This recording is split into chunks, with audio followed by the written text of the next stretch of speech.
said, I do not know how many times you go to meetings and they keep on going on and on and on in circumstances where the audience can, of their own motion, find out who you are if they needed to be. And what I've done does appear rude, but I think it is necessary rudeness so that we know that the world of information is available there. If people want information about me, they'll find it. And therefore, let us stick to the agenda of this evening. Let me start by recognizing the government ministers here present, the senior administrators of Eden University, the invited guests who are present in this assembly, for giving me the opportunity to be present with you this evening. And I'll ask, because as a young student, I was taught about Mulungushi and the great role that was played at that time by the late Dr. Kenneth David Kaunda, Julius Kambarage Nyerere of Tanzania, and Apollo Milton Obote of Uganda about Mulungushi, and coming at a time when this country has lost one of the last icons of the struggle for independence, that you grant me the favor of standing up and for 1 minute remembering Kenneth David Kaunda.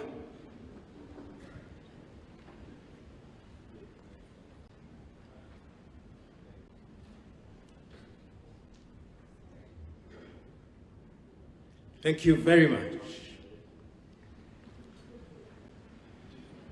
Ladies and gentlemen,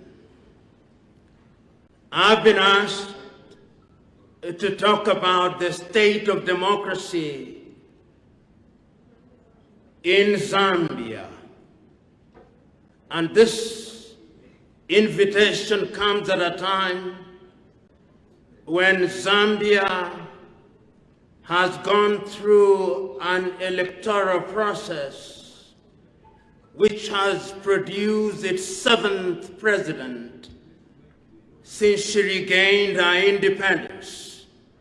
Permit me, therefore, at the very outset, to congratulate President Hakainde Hichilema on his election. Permit me also in the same breath to recognize the former President Edgar Chagwalungu for doing what many African leaders must be strongly persuaded to do, to concede defeat when they lose elections. You may take it for granted, but there are many countries in this continent where electoral processes give birth to chaos and conflict. Permit me also to congratulate all the men and women who have been elected into various positions and those who are being appointed to serve in the administration of President Hakainde Hichilema. These are honeymoon days, but I want to remind you at the very outset that the patience of the citizens are normally very short, and the honeymoon days are even shorter. I wish you God's grace as you discharge your function.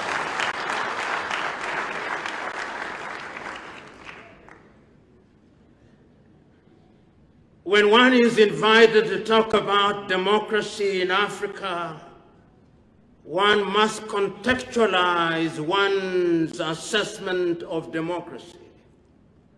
One must quickly remind oneself that today several years after 55 odd African countries regained their independence from their erstwhile colonizers, Africa still remains a continent that is defined by others. We remain a continent which European powers define casually as Francophone, to mean former French colonies, casually as Anglophone, to mean former British colonies, Lusophone casually to mean former Portuguese colonies. The Italians may not have a phone for themselves, but I believe they do in their guarded moments. The Belgians may be shy, but I believe they do. The latter-day occupants and describers of Africa, whether from the West or from the East, in their quiet moments and the inner sanctums of their machinations, must have a way of defining and denigrating us. That is our continent. Even when we are told about democracy, we are tested on standards that are external to us. When we hold our elections, they are not deemed to be complete until we have a scorecard. And those scorecards will be from the European Union, from the Commonwealth, or some other erstwhile colonizers and the organizations that they have created over the years. And it is only when they say that we have passed the litmus test that we are deemed to be democratic. That is the Africa that I'm talking about. The Africa that you have invited me to talk about and to contextualize within Zambia is one that has a painful history and is not perhaps the right occasion to go into the annals of history. But it would be remiss on my part, and indeed on the part of anybody who stood on a podium such as this, not to remember that this continent was enslaved and that our erstwhile enslavers are the ones who now pontificate to us. It would be remiss on my part not to say that those enslavers turned colonizers ran roughshod over us, and that before they ran roughshod over us, they sat somewhere in Berlin, in Germany in 1884, and without any care, they parceled us into spheres of influence, and they dehumanized us. They named our countries as they willed, and even rivers which had long sustained our ancestors, they gave names. So that even today, when I traverse the land of Zambia, as indeed other parts of Africa, I still find lakes called Victoria in honor of a British monarch. I still find a fall called Victoria Falls, not Mosi-Otunya. I still find a town called Livingston, I look forward to the day, I hope it will be during the administration of Hakainde Hichilema, that those names will be changed.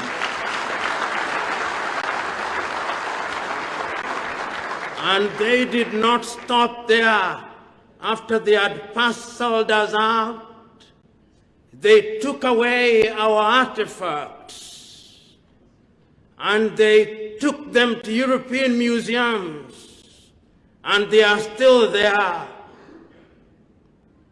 And after they had finished and they were pushed out by our founding fathers in the 1940s, running through the 1950s, we decided that we were not going to be colonized. And I can hear through the vicissitudes of time the immortal words of Ghana's Kwame Nkrumah, that we as Africans would prefer to live in freedom rather than to live in servitude. And there was not only Kwame Nkrumah. Here in Zambia, you'll remember the selfless efforts of Kenneth David Kaunda. You will remember great Africans such as Modibo Keita in Mali, Ahmed Ben Bella in Algeria, Gamal Abdel Nasser in Egypt, Kambarage Nyerere in Tanzania, Ahmed Sékou Touré in Guinea, Leopold Sédar Senghor in Senegal, Apollo Milton Obote in Uganda, Jomo Kenyatta in Kenya, Haile Selassie in Ethiopia, and much later you will remember Sobukwe in South Africa, Mandela, NATO, Marshall, Nuyoma, and many other stalwarts who stood so very firm. And I remember so very distinctly on the 6th day of March 1957, when the then Gold Coast regained our independence as Ghana, with the Osagyefo Kwame Nkrumah as the Prime Minister. And he said then that the freedom of Ghana meant nothing if the rest of Africa was not free. He said famously then that let us seek first the political kingdom and the rest shall be given unto us. We sought and obtained the political kingdom. The rest has been coming in spits and spats. But those words remain as true today as they were when they were spoken. I remember 2 years later in Casablanca, Morocco, the Osagyefo once again reminded his audience, at least those who cared to listen to him, that the imperialists have left. But remember that the imperialists, like the cheetah before it, never changes its spots. He may wear different masks, but he changes not. Kwame may not have been a prophet, but his words have been fulfilled over the years. 3 years later, on the 25th day of May 1963, in Addis Ababa, Ethiopia, if possessed, he told those who were present, if we do not unite now, if we do not live with a single government now, if we allow our little countries to be the basis of our organization, then let me tell you, in a few years, a new order will have come into place. The neo-colonial project. It will be more dangerous, more rapacious, more pernicious, and all of us will pay. Once again, he was right. He was even right before he spoke, because in 1961, the man for whom I am named, Patrice Emery Lumumba, had been assassinated by the Belgians.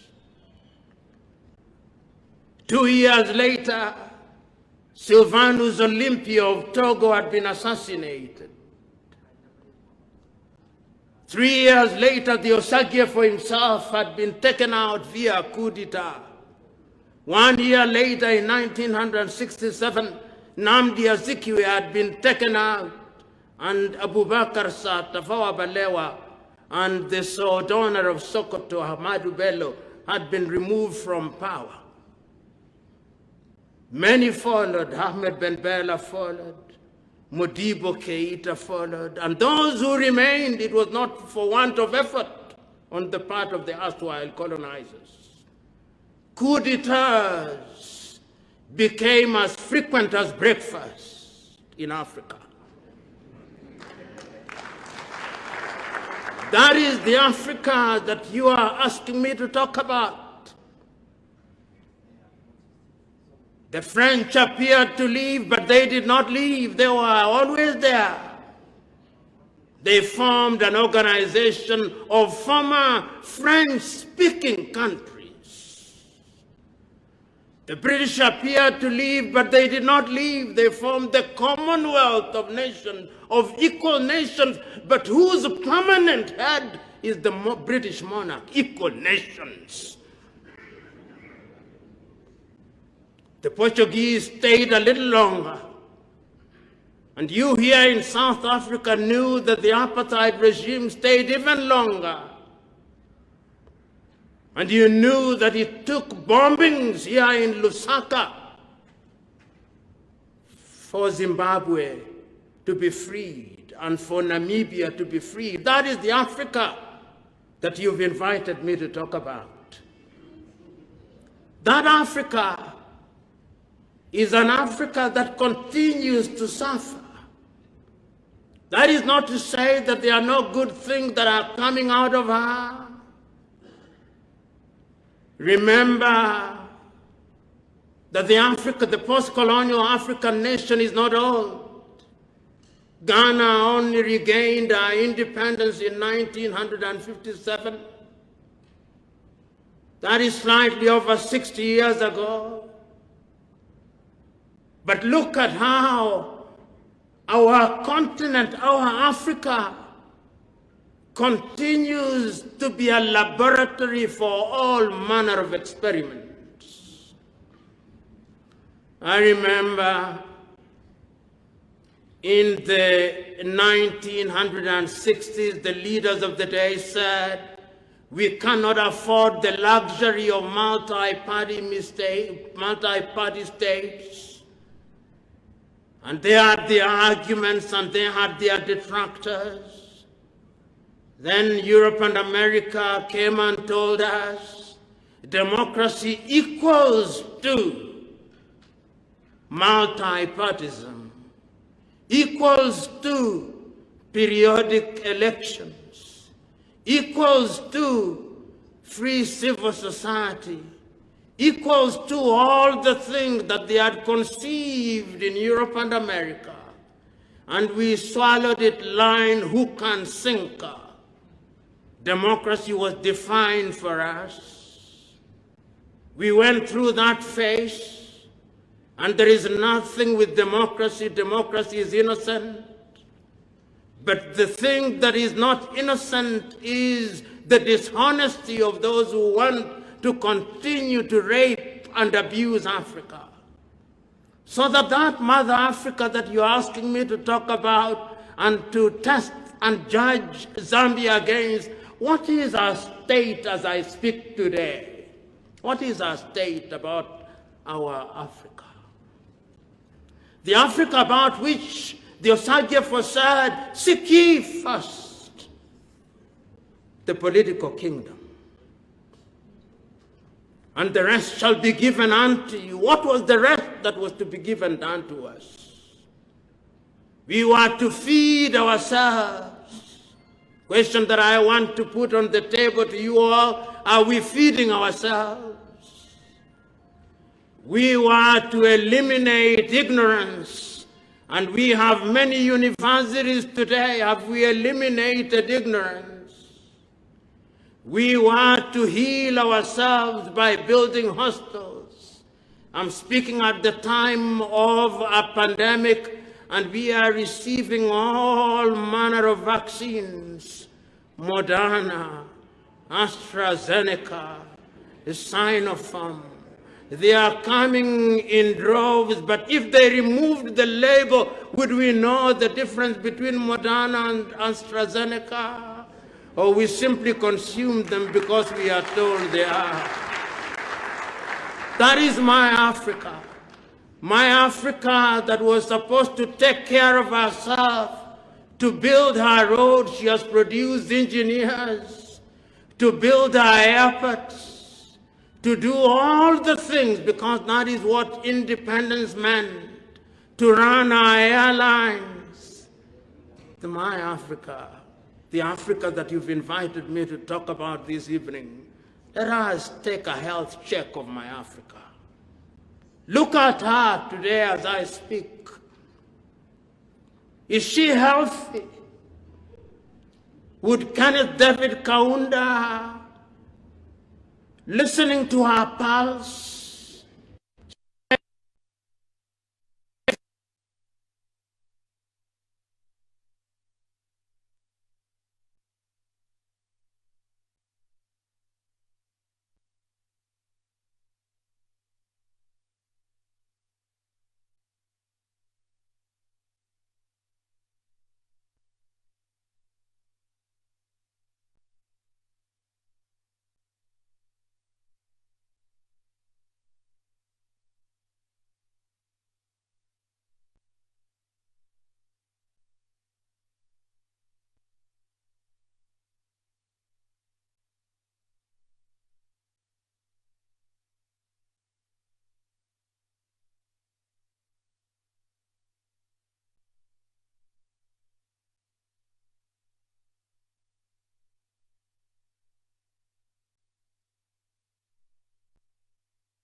are available at Eden University Main Campus and at the Great East Road Campus. For more details, please call 0977 302102 or 0955 000 367 or 0979 172078. Eden University, your dream university.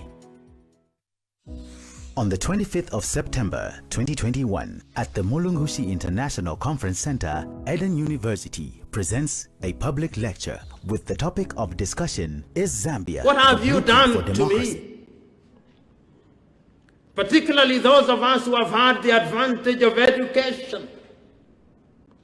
When we are given the opportunity to serve Mother Africa, we milk her. We bleed her, we steal from her, and what we take from her, we take to Europe, we take to Dubai. When we are given the opportunity to serve in different capacities as our ministers for health, we say all the beautiful things about the local hospitals. But even as much as a cough takes us out to Germany, we who are presiding over ministries of health, we say there is something called free education, but we dare not take our children to those free education things that we preside over. We want to build roads, and we have faculties of engineers, complete with PhDs and professors, But we go to China to bring a diploma holder to tell us how to build roads. Ali Mazrui was right. We consume what we do not produce and produce what we do not consume. Mother Africa is asking us awkward questions.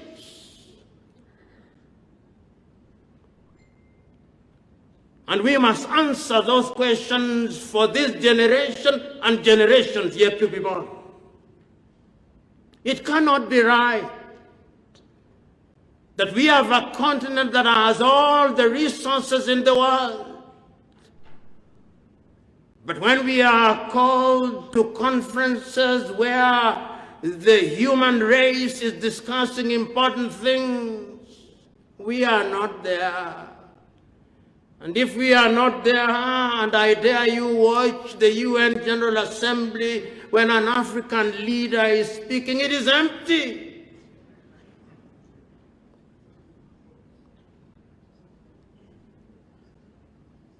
When we are invited to the G20, you never see the African leader after the photo opportunity. When they have the G7, they select a few for the photo opportunity, and thereafter they are disappeared. Amongst the Committee of Nations, we are not respected. These are awkward and painful things to talk about. 1 week ago, I had the misfortune of listening to a French minister speaking in Bamako, Mali. She was a lady, and she was annoyed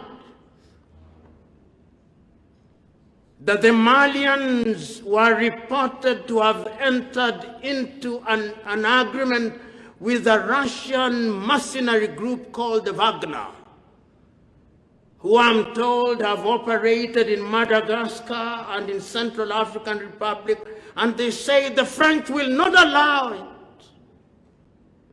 I thought Mali was an independent state. But when she spoke as if she was a school head mistress dressing down a schoolboy. And what disappointed me most, that even some Malians were celebrating that they preferred the Russians to the French, saying that one slave master is better than the other. Those are the depths to which we have sunk as a people, even as we talk about democracy. So, fellow Africans, beyond the sorrows and lamentations, what must we do? How can we redeem ourselves? You know, sometimes I allow myself a little imagination and a little melodrama. And I heard the preacherman preach and pray before we started. And he prayed, among other things, that we should speak things that can change Africa. I have no problem with prayer. We must pray because God is omniscient and omnipresent. But this misguided belief by Africans that everything can be prayed into being is misguided.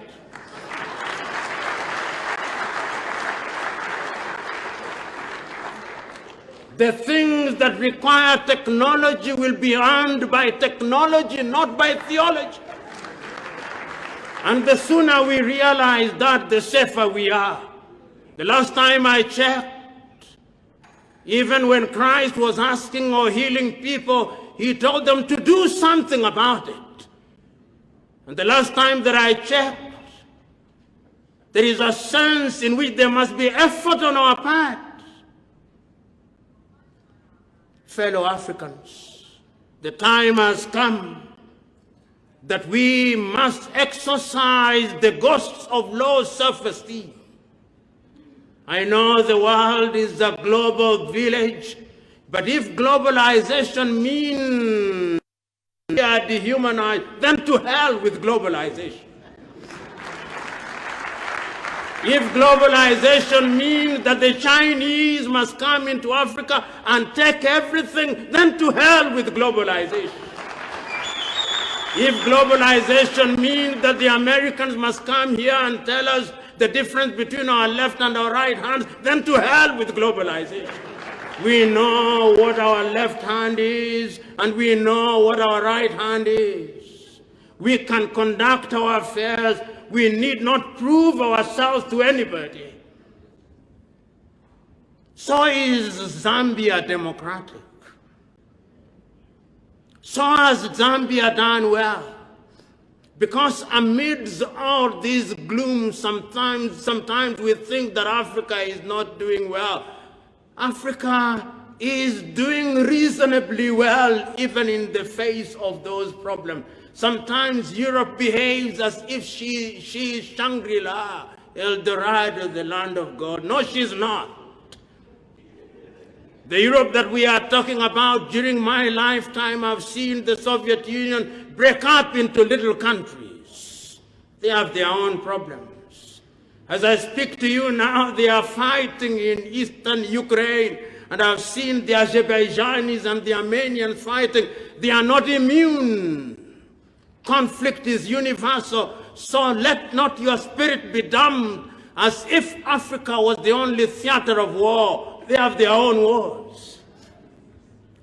Even in Asia now, ask them what is happening in Myanmar, ask them what is happening in Afghanistan, in Pakistan, and in all those stands that are to be found in that part of the world. Ask them what is happening there. We are not the only ones who are going through this pain. If you go to Latin America, ask them what is happening in Nicaragua, what is happening in Venezuela, what is happening in Colombia, what is happening in Chile and Argentina and in Brazil. They are also going through the same problems as we are going through. And if you doubt that they don't know how to handle elections, you just have to see the last election that they were handling in the United States. If we had a problem with counting in Africa, so you see how they too had problems of counting. And it did not start there. If you go down a little bush too, and I'll go, even they had difficulties in counting. So it is not as if we are the only ones who have these problems. We have our own problems, and what we are telling ourselves is that the time has come for us to solve our problem, and don't you be cheated that the Arab world has no problems of our own. See what is happening in Syria, see what is happening in Iraq, see what is happening in Yemen. They have their own problems. We can do it. And Africa has a few gems. When I look at Africa, Zambia has demonstrated to the world, not once, not twice. You know, on that day, for historical reasons and for many reasons, which I refuse to explain even if I'm asked to, when I saw Kenneth David Kaunda losing the elections, it was painful. But that is not what was great about it. What was great about it is that he conceded defeat.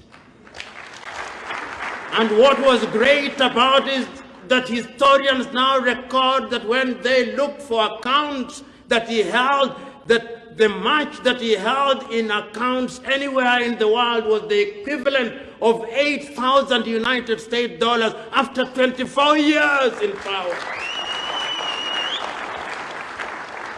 If I was the Catholic Pope, I would have made him Saint Kenneth David Kaunda. And they did not stop there. You had another leader in Chiluba. You have done it 7 times. Then you had Levi Mwanawasa. Then you had Rupia Banda. Then you had Michael Sata. Then you had Edgar Chagwa Lungu. And now you have Hakainde Hichilema. And the last time I checked, none of them has run out of the country. They are here. That is the beauty of it. Zambia is doing well. And it's not only Zambia that is doing well. In Namibia, they are doing well. Sam Nujoma is there. Hifikepunye Pohamba is there.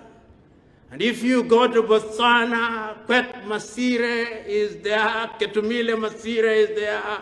Ian Kama is there. Beauty itself in all its splendor. If you go to Angola, I'm happy that the former president is now back home. Whether they'll punish him is another debate, but he is at home. And when I go to Mozambique, I'm happy that Amando Gweboza is at home. And when I look at different countries, I go to Malawi here.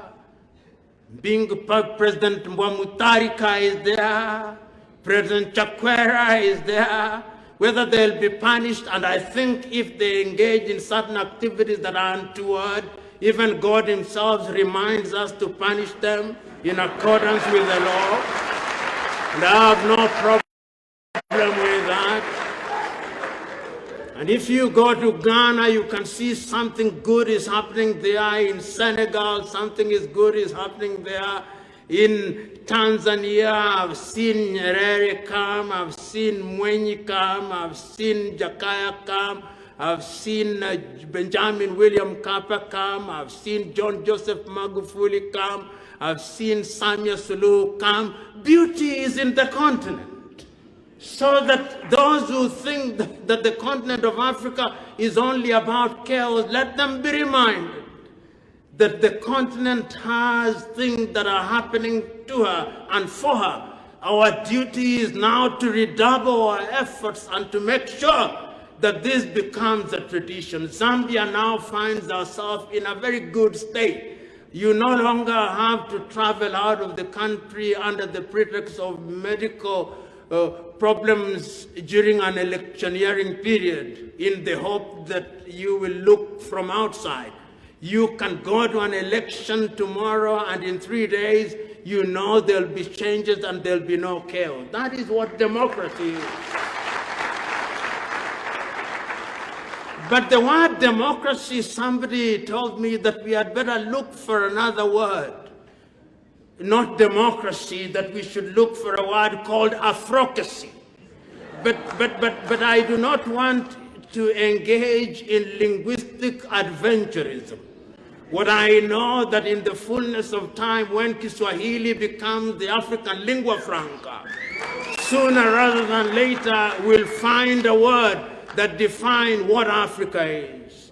So, fellow Africans,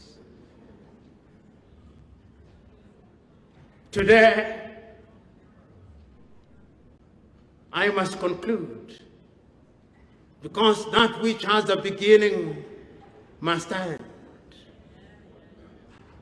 And you know, I must only conclude in a particular way, the way I started. And when I started, I went through a historical journey. And I remember that great icon of African independence, the Osagie for Kwame Nkrumah, when speaking in 1958 in Accra, Ghana, and when he writes, "I speak of freedom," the Osagie says, "Africa shows me promise, but she also disturbs me. She disturbs me because disunited she remains susceptible to the diabolical machinations of external powers.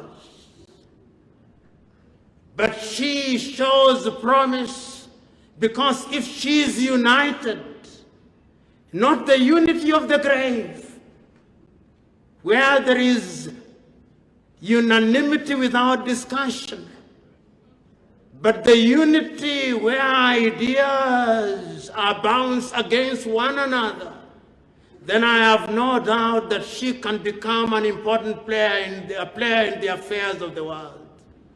Today, Africa says that under the aegis of Agenda 2063, she will become a great continent. I hope she will. We must work at it. Today, Africa says that we must break down all the barriers. I too look to those days. I look to the day when, during the watch of this administration in Zambia, I will hear a freshness of voice from Hakainde Hichilema.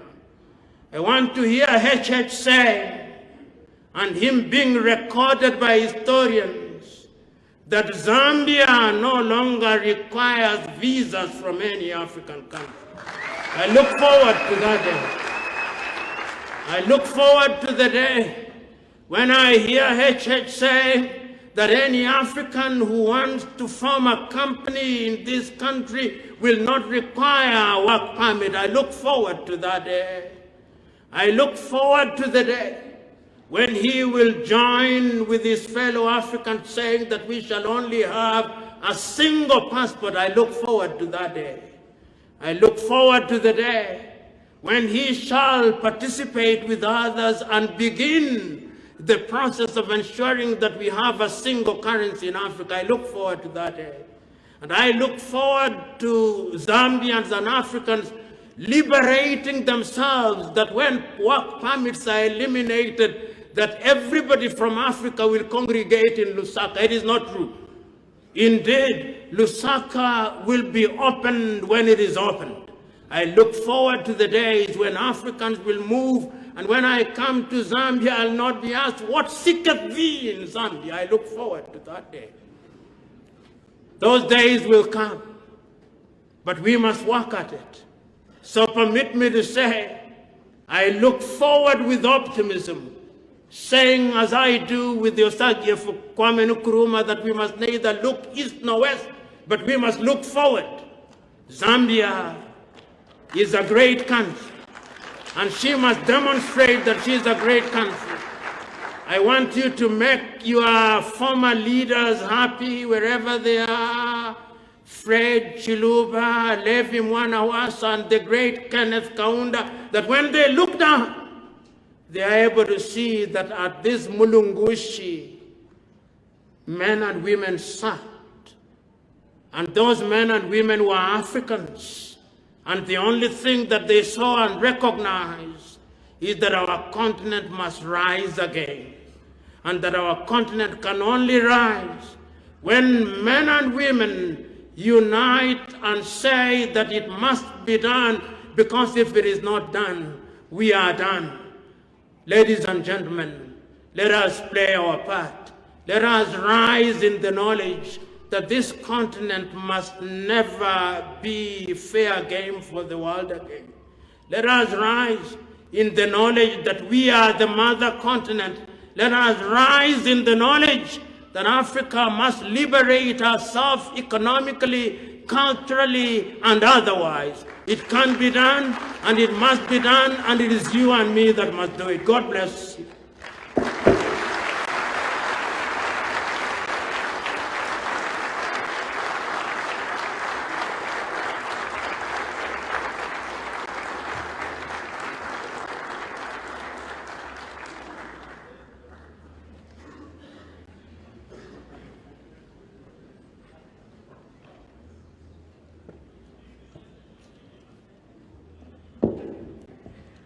Another round of applause, please.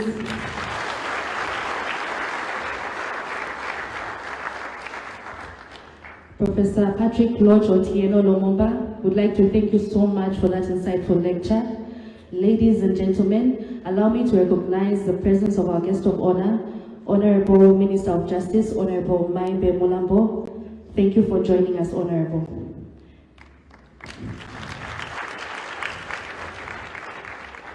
Ladies and gentlemen, we know you might have a few questions for Professor Lumumba, so we're going to have ushers going round, so you can just jot down your questions and Professor Lumumba will be able to answer your questions. So while we write down our questions, we're going to have some entertainment from Exile and some poetry from Chris and Dennis.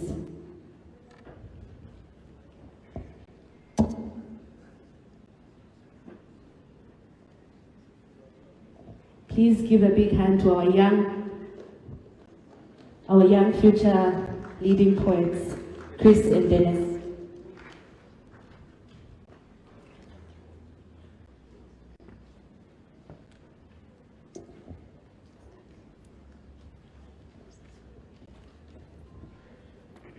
Right, it is an honor to be here with the inspiring person behind every work that I do concerning poetry.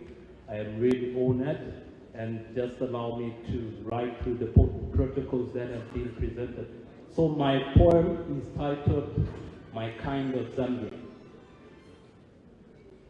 My kind of Zambia is a kind that is kind, the kind that embraces our kind. It smiles at pain and chooses unity, making division be jealousy. It speaks Tonga in Chewa, it dances Makishi in Gamba, it sings Lozi in a Mamwe way. My kind of Zambia's democracy does not die.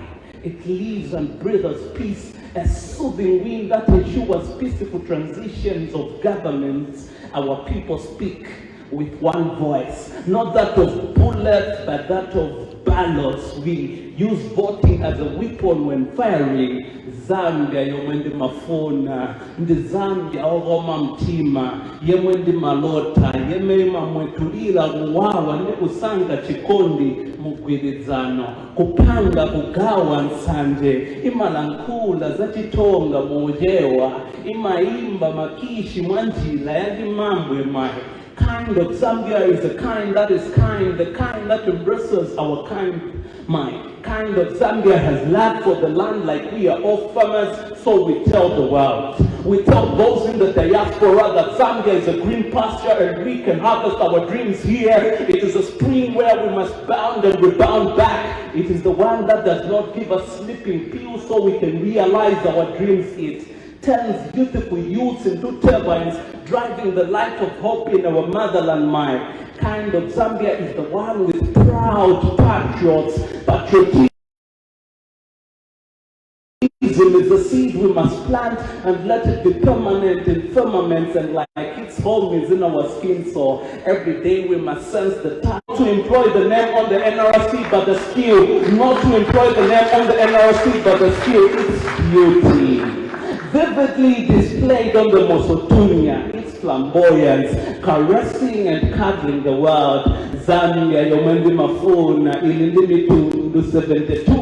Yolankula chilankulo chimodzi mugwirizano, mene mondiye kunyada kwatu ngatini kango timolimba pamodzi. Zambia yomwendi mafuna, ilindi chikoni kulupiliro zatu zitakala zosiyana zofanana. Timalola mugwirizano kutamangitsa nkondo ngatimbendela yatu. My kind of Zambia is a kind that is kind, the kind that embraces our kind. My kind of Zambia has love and understanding, a blanket covering our political differences. We all feel the warmth even when our beliefs are divergently similar. We let unity where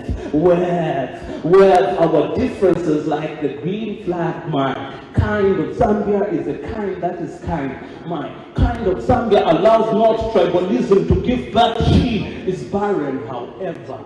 If ever she gives birth, it is the only time I will advise her to get abortion pills. Tribalism must not give birth. She is barren. Tribalism must not give birth. She is barren. We are the sons of the soil, so we shine in spite of the dust. My kind of Zambia is a kind that is kind, the kind that embraces our kind. My kind of Zambia.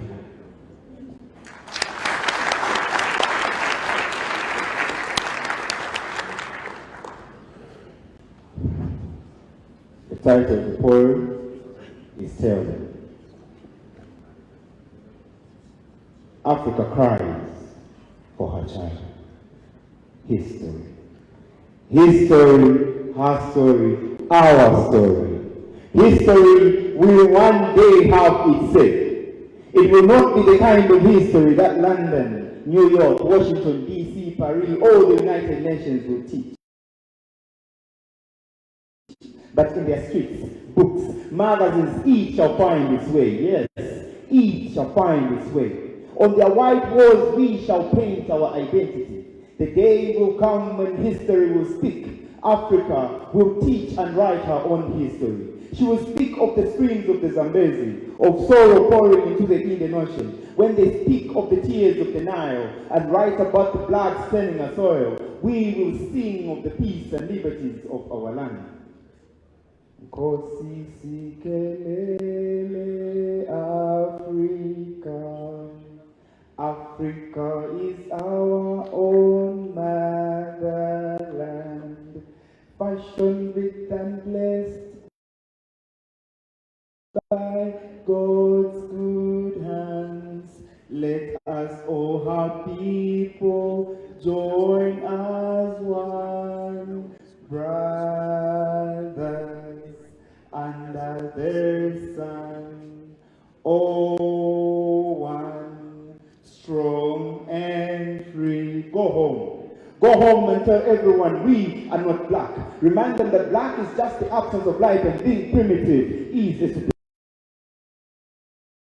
Lord, it is not a burden. Tell them that just because they call us Negroes, it does not necessarily mean we should go under their knees. Negroes, we are not a lesser race, no children of the lesser God. Tell them about our origin. Twali Luba, we have lost our way. Twali Luba, we were once part and parcel of the mighty Luba kingdom. We were once a beautiful flower blossoming at the heart of Africa, until one greedy king adopted the heart of its garden. Twali Luba.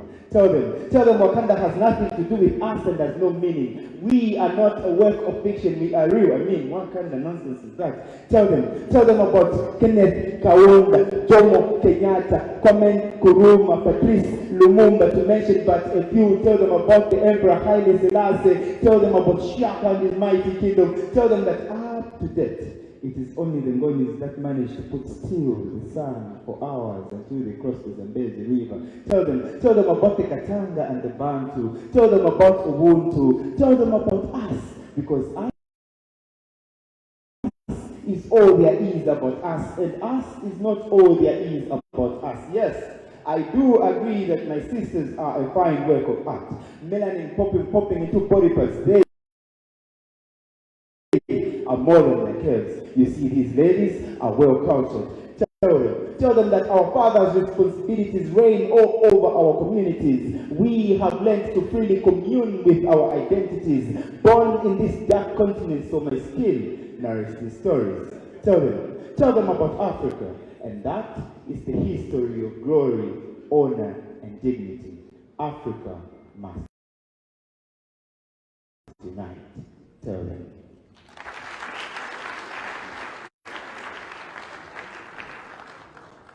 Ladies and gentlemen, we are now going to have entertainment from one of Zambia's musical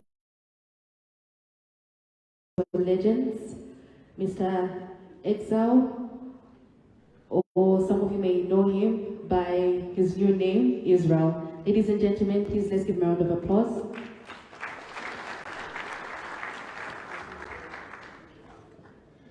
Thank you so much, Professor Lumumba. It's an honor to perform in front of you. I'm a big fan. How's everybody doing tonight? Yeah, we loosen up a bit, yeah? Mr. DJ, let's go. Kakapera festiani. Kufaya kwandi kutimbe plenode. Deti mwekele no traffica baby. Nganaria nganale fire number. Ati? Aha. DJ, are you ready? Good evening, sir. Are you ready, Mr. DJ? DJ, we keep singing a cappella. We keep singing a cappella, eh? Oh baby, landamune, iyo kalari la fielionse, amuna kupaka panoziko ewa. Let's go, DJ. Give me some volume, Mr. DJ.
Say,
Thank you so much.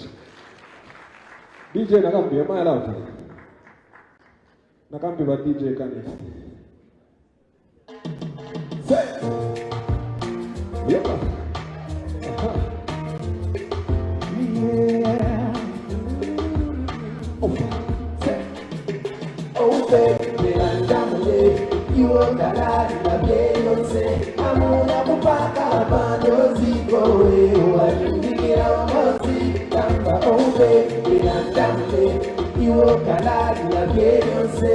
I'm on a papa, Bandozigo, you get out of the Tamba. Oh, baby, you are the light of Beyonce. I'm on a papa, Bandozigo, you get out of the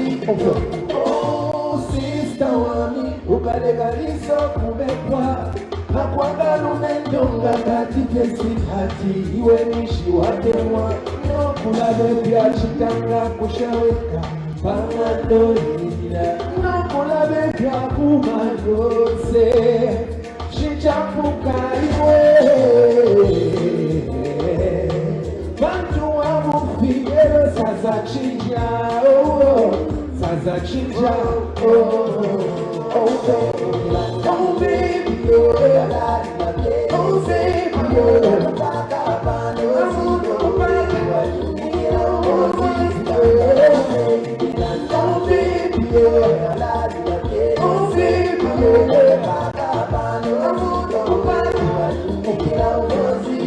Ushewale babu ya kufamile watala walala mukipatala Tulande go ati yonde geni fini I love you kanki apalelo amutuka amushaku boa uweka suona kusoleleza zenu Yendera wayima manje humusiye suona ungamanise weka Ima baby longa zitutie Oh baby, oh baby, yeah. Oh baby, yeah.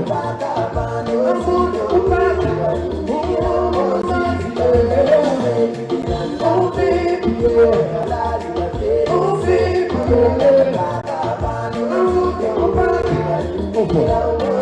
Rodi marabu ya masiku anoni makofi na bosa. Hey. I wish you Rodi chikoni chama siku anoni karate na kuzo.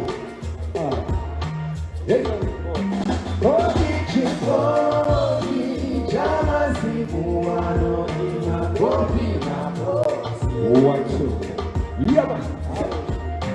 Rodi chikoni chama siku anoni karate na kuzo.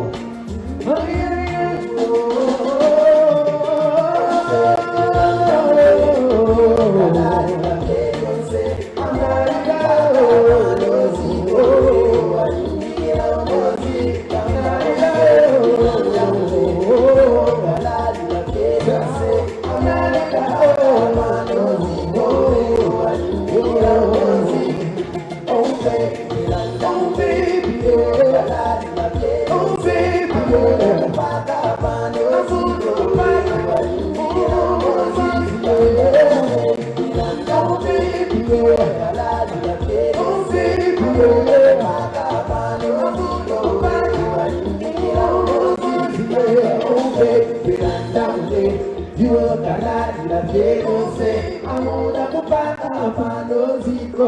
You are in the mozi. Oh. Thank you so much.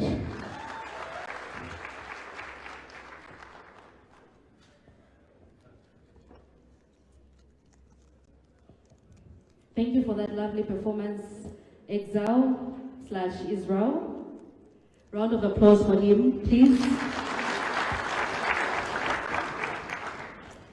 We would also like to recognize the presence of the UPND National Youth Chairperson, Mr. Liswan Niso. Welcome and thank you for joining us. Okay, I think Professor Patrick Lodge Otieno Lumumba is ready to answer our questions, so I invite him over. Thank you. think you have received quite a number of questions, which I've summarized into 6 questions. I think all the papers actually ask 6 questions. Question number 1, it relates to what is a democracy. The term democracy, in my understanding, means the creation of a governmental system in which the people are involved in determining who are going to run their affairs. If that is what democracy means, it cannot be true that there is a one-size-fits-all democracy. The West has told us that in order to have a democratic dispensation, you must have something called a political party, and in the West they talk of one being on the left or one being on the right. I know many countries, including my own, where certain individuals within a space of 10 years have belonged to 12 political parties. Now, if you talk about the parties being on the left or the right, that one tells me that those fellows simply create these bodies which are called political parties for the purpose of gaining office. Nana Kobina Nketia, who is himself a traditional ruler and a professor of political science at the University of Cape Coast, has written a book which I commend to all of us, The Role of Culture in Political Development, the Ghanaian Paradigm. I believe that as long as the litmus test is people participation, periodic processes where you can determine who your leaders are, it is possible to have democratic processes which do not ape Western practices. As to how that will happen, each country and each unit must determine that on the basis of its own realities. I've seen in Ghana, for example, a place that is created for traditional rulers in the context of what is described as a democracy. I believe here in Zambia, you also have a place for traditional rulers. I've seen that in South Africa. This is a debate that Africa must now begin to engage in, because if we don't, we are going to be told to engage in processes which we do not understand, and during every election cycle, it is a cutthroat competition and throats are actually cut. And we have seen that in a number of African countries, and therefore I think I'm inviting a debate on this particular issue and saying that there is no one size fits all. Recently, I was in a place in the United States, and this is in the state of Minnesota. Their budget for the year was 78 billion United States dollars. 78. That is their budget. That is not their GDP. And the members of their administration were part-timers. In Africa, we have made politics an industry. But that is part of the problem, that one of the shortest cuts to political wealth, to wealth in Africa, is to be a politician. As long as that is the case, we are always going to have problems. Because once you become a cabinet minister in your typical African state, you are a multi-millionaire immediately. Until the day we check that, we are not going to realize our potential. There are things to borrow from a number of countries.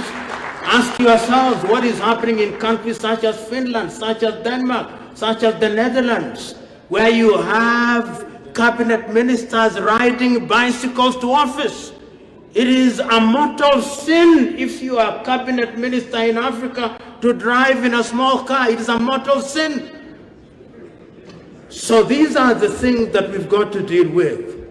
Issue question number 2 is about value addition. Right now, many African countries, in fact, all African countries are laboring under COVID. And many African countries are going to go into what is rebasing their economies. In other words, they are going, well, I'm not an economist, but I'm curious enough to speak with some educated comments on this particular subject. Governments are going to try and create the impression that economies are growing. No African economy is going to grow in the manner that is desired for the next 5 years. Not under COVID. That being the case, it means that governments will have to be frugal. It means that resources must be utilized efficiently. And the question that I'm answering here is value addition. So that Zambia will not afford the luxury of looking at the Zambian market. Zambia will look at the SADC market and what it has competitive advantage in within the SADC market. And if it does that, then it's talking about a market of nearly 100 million plus, not the 19 million that is your population. And that will require that there is value addition. If it is in agriculture, what thing are you putting in that is giving you better value? How are you dealing with your mining sector? Are you allowing them to come in and take it as raw as it is without value addition? When they bring in their technology, what is the technology transfer? These are the issues that I think are going to be very important. And this administration comes at a very difficult time, at a time when it has promised jobs and it's not going to be easy to create jobs, at a time when the tax base is growing thinner. What are you going to do? And very quickly, as I said at the very outset, the population is going to become impatient. You may have promised free education. When you begin to graph, the Honorable Minister is here, when you begin to look at the books, you will discover that what you desire in your hearts of hearts may not be achievable within the time that you are. And the opposition is not going to wait to say, no, we know it's COVID. They are going to say, we told you, they can't do it. They were just populists. They are going to say that sooner rather than later, if they haven't started saying it already. And these are realities that you are going to have to grapple with. And it's going to take great leadership. In fact, this is the moment when great leadership is going to be evident and on how you leverage on this. And which brings me to the third question. The third question, how do we move towards, how do we leverage on the diaspora? Look at the Zambian diaspora and how much it brings. And the Zambian diaspora is to be found in Europe, is to be found in America, is to be found in different parts of the world. I believe that the government, and if I was the president, one of the things that I would do, the diaspora unit would be in my office. It would be in my office deliberately to ensure that I take care of the resources that they are able to master so that they come into chosen sectors. Because they have resources, they have access to credit, which credit can then be deployed for the benefit of the people. The African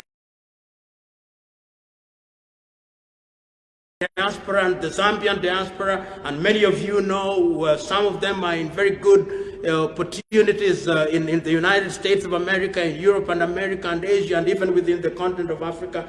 The diaspora must be encouraged to come into the continent and ensure that they contribute in a meaningful way. And I think they can if they are encouraged. In other words, if I am from the diaspora and I come here and it takes me 2 weeks to meet a government minister, then it's a waste of my time. I can go elsewhere. And the government ministers should not go benchmarking to Europe. Go to Rwanda and see how it can be done. You can get a company registered in Rwanda in 3 hours. In 3 hours, in Africa, here in Africa, in Rwanda. I've done it before. And it can happen. Once you do that, then people just come.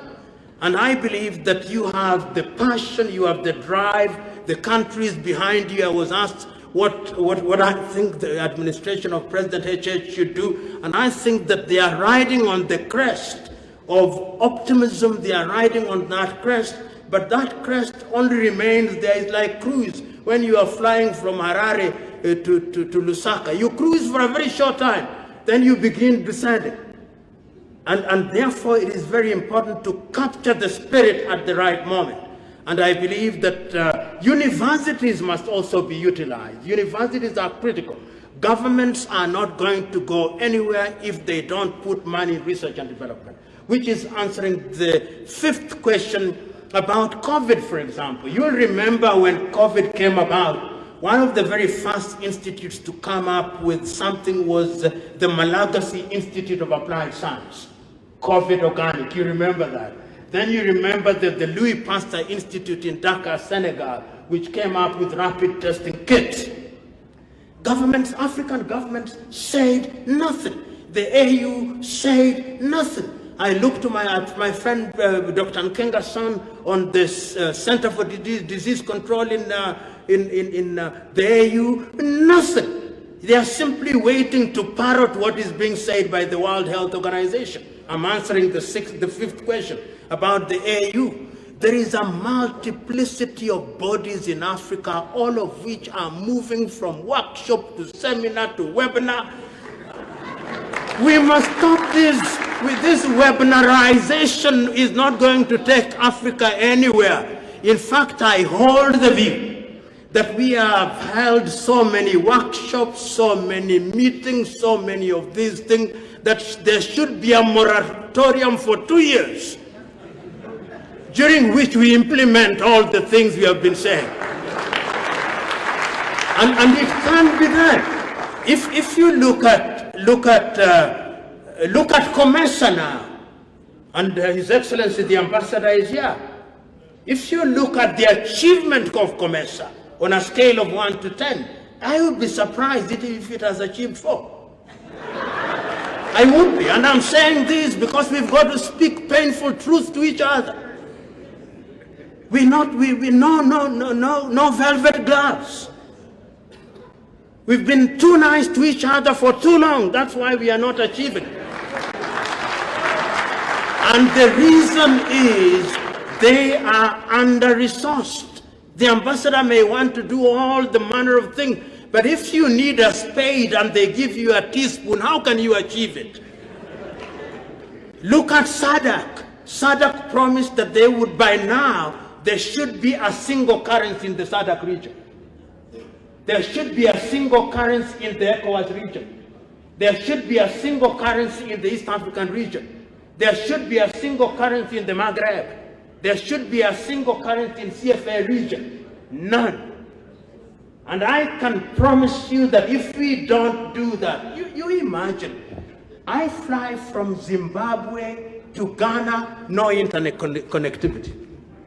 How, in this day and age, and you are going to transact. Meanwhile, an American has flown from New York to Los Angeles, only one phone code, number 1.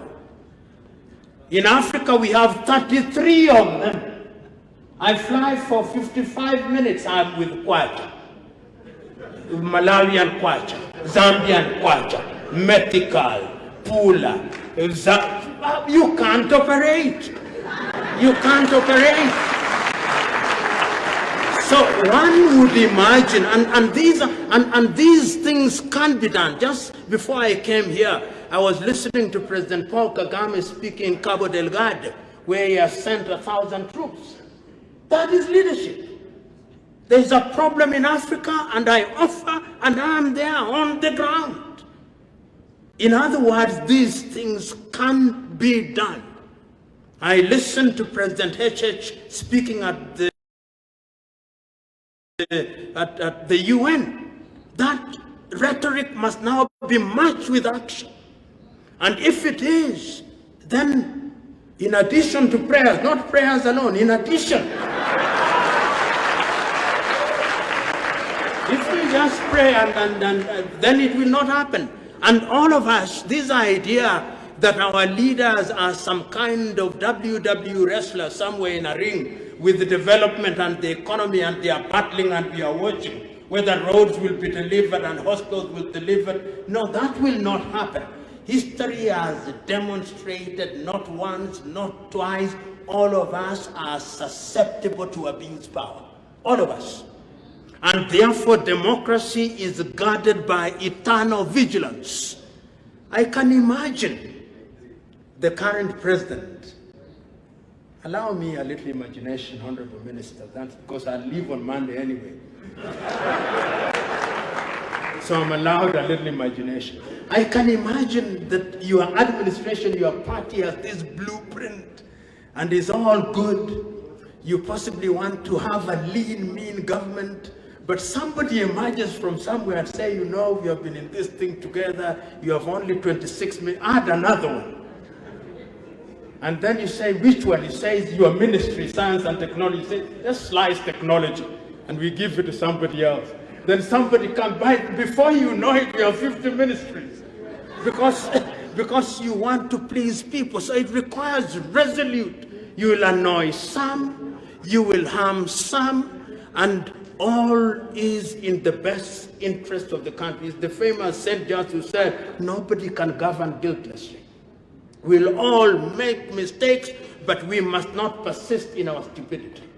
And I think that is what we must not do. I hold the view, to conclude the last question, I think is somebody that asked about, this is the last question. No, it's not that one. It's somebody that asked, what are some of the characteristics of, or he talks about populism and electioneering. And I must say that elections are in and of themselves an opportunity to market your ideas in a laboratory situation. When you get into the arena, then you discover that the laboratory is quite different. There are too many variables outside of the laboratory. And you begin to discover that they are civil servants. They are civil servants who can wait you out. I'm told that what the Afghans normally tell people who invade the Afghanistan, they say, you have the watch, but we have the time. There are also civil servants who say, you have 5 years, but we are permanent and pensionable. And therefore they wait for you to do your things. And what I must say, therefore, is that all these things are doable. It is not for the faint-hearted. And all of us must try to play our part, whatever it is, in our own small way. And if we do, then we will make our country great. You know, I used to, the young honorable member of parliament who spoke before me, I hope he is still with us. If he is not, ask the young, they know everything. It is not meant to be a compliment. It simply says that they think they know everything. The real society is composed of young and old people. That is the real society. And I hold the view that leadership is intergenerational. And the young must learn from the old, but the old must also know when to leave. There are some fellows who think, he says that God has allowed him to stay. Which God? God tells Moses to leave and allow Joshua to take charge. So you've got to, if you are not a leader unless you mentor people. And mentorship, I always tell my young people that you are not a leader if you cannot show me at least 10 young men and women who are better than you. That is what leadership is all about. If you want to be the only dancer on the floor, then you are not a leader. You are destroying people. So you must ensure that when you get into any position of influence, then you use that position to mentor young men and women. And the youth must remember that youthhood is not a permanent state. You are youth today, and a few years later you are not a youth. So so your period of youthhood, if you may, is very short. Youthhood is not like being man and a woman. Man and a woman, once you are man, you are man. At least the last time I checked. And once you are woman, you are woman. So let us be very slow in having these very blanket general negative view about people because of their age. I know young people whose minds are like Methuselah in the Bible. And I also know old people whose minds are as fresh as if they were 18 and 25. Let us deploy that intellectual firepower for the sake of our nation.